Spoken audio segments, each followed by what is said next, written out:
سلام دوستای عزیز.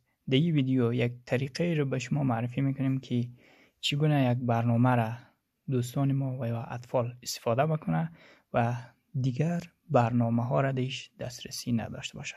پس بهترین گزینه روی تنظیمات رفته سرچ پین ویندوز سرچ میکنیم.